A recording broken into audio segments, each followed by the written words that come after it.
14 মাস পর চাল রপ্তানির উপর থেকে নিষেধাজ্ঞা তুলে নিল ভারত। শুক্রবার দেশটির কেন্দ্রীয় সরকারের সংশ্লিষ্ট মন্ত্রণালয়ের এক প্রজ্ঞাপনে বলা হয়েছে, ভারতীয় রপ্তানিকারক শুধু বাসমতি নয়, অন্য সব ধরনের চালও রপ্তানি করতে পারবেন। সরকারের এই পদক্ষেপে স্বাভাবিকভাবে উচ্ছ্বসিত হয়েছেন ভারতের চাল রপ্তানিকারকরা। দেশটির অন্যতম চাল রপ্তানি কোম্পানি রাইস ভিলার শীর্ষ নির্বাহী সবুজ আগারওয়াল ভারতীয় সংবাদ মাধ্যম এনডিটিভিকে এ প্রসঙ্গে বলেন, সরকারের এই সিদ্ধান্ত ভারতের অভ্যন্তরীণ কৃষিক্ষেত্র এবং আন্তর্জাতিক চালের বাজারে গেম চেঞ্জারের ভূমিকা রাখবে। একদিকে আন্তর্জাতিক বাজারে চালের দাম কমে আসবে, অন্যদিকে কৃষকরাও লাভবান হবেন। অভ্যন্তরীণ বাজার স্থিতিশীল রাখতে 2023 সালের 20 জুলাই বিশ্ব বাজারে চাল রপ্তানিতে নিষেধাজ্ঞা দেয় ভারতের কেন্দ্রীয় সরকার। উল্লেখ্য, ভারত মধ্যপ্রাচ্য ও আফ্রিকার অনেক দেশের চাল আমদানির প্রধান সূত্র। বাংলাদেশও ঘাটতি হলে প্রধানত ভারত থেকে চাল আমদানি করে, তাই ভারত চাল রপ্তানি বন্ধ করলে এসব বাজারে সরাসরি বা মনস্তাত্ত্বিক প্রভাব ফেলে।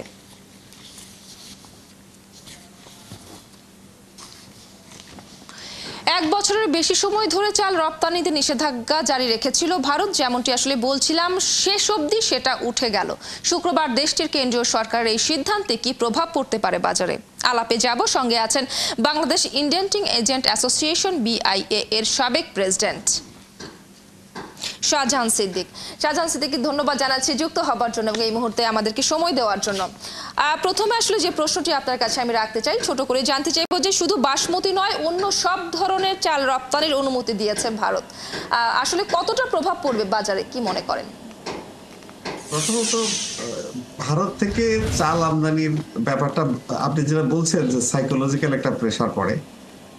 সবাই ভাবে যে দ্রুত ভারত থেকে চাল চলে আসবে বা পেঁয়াজ বা অন্যান্য এগ্রিকালচার প্রোডাক্টের ব্যাপারে একই কথা। সেটা একটা ইমিডিয়েট মার্কেট একটা প্রভাব পড়ে।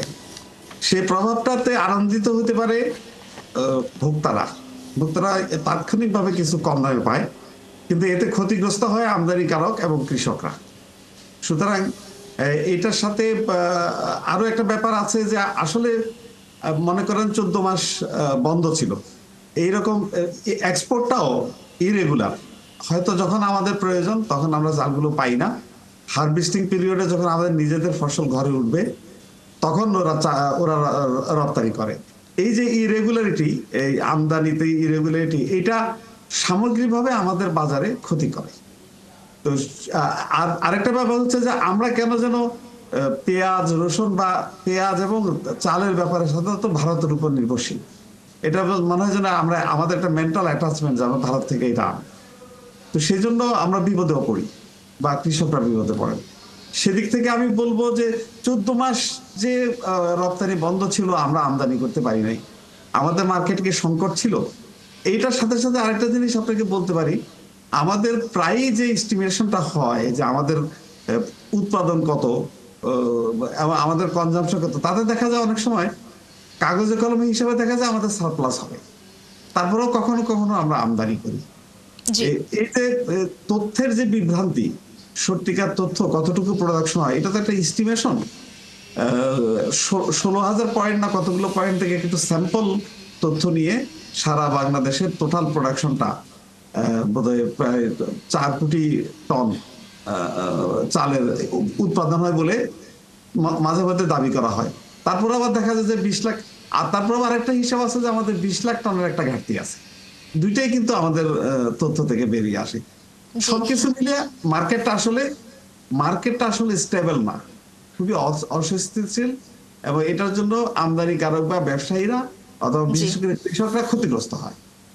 আচ্ছা, যেহেতু রপ্তানির সুযোগ মিলেছে অবশেষে, তাহলে এই সুযোগকে যদি বাংলাদেশ কাজে লাগাতে চায়, সেক্ষেত্রে আপনার কোনো পরামর্শ আছে কিনা?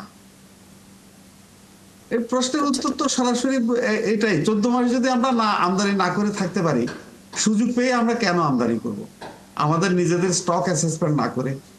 আমি তো আগে নিজের ঘরের হিসাবটা করব। আমার বস্তায়, আমার ব্যাগে, আমার ঘরে, আমার হোলসেলার রাইস মিলারদের কাছে, সরকারি ওয়্যার হাউসে কত চাল আছে, সেটাকে আমরা সেটা এস্টিমেট না করে যদি আমরা হুড় করে কিছু আমদানি করে ফেলি, অবশ্যই এটা আমাদের জন্য ক্ষতিকর।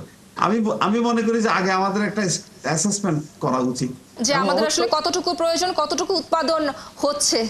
শাহজাহান সিদ্দিকী, আসলে সময় একেবারেই শেষ। অসংখ্য ধন্যবাদ জানাচ্ছি যুক্ত হবার জন্য, এই মুহূর্তে আমাদেরকে সময় দেওয়ার জন্য।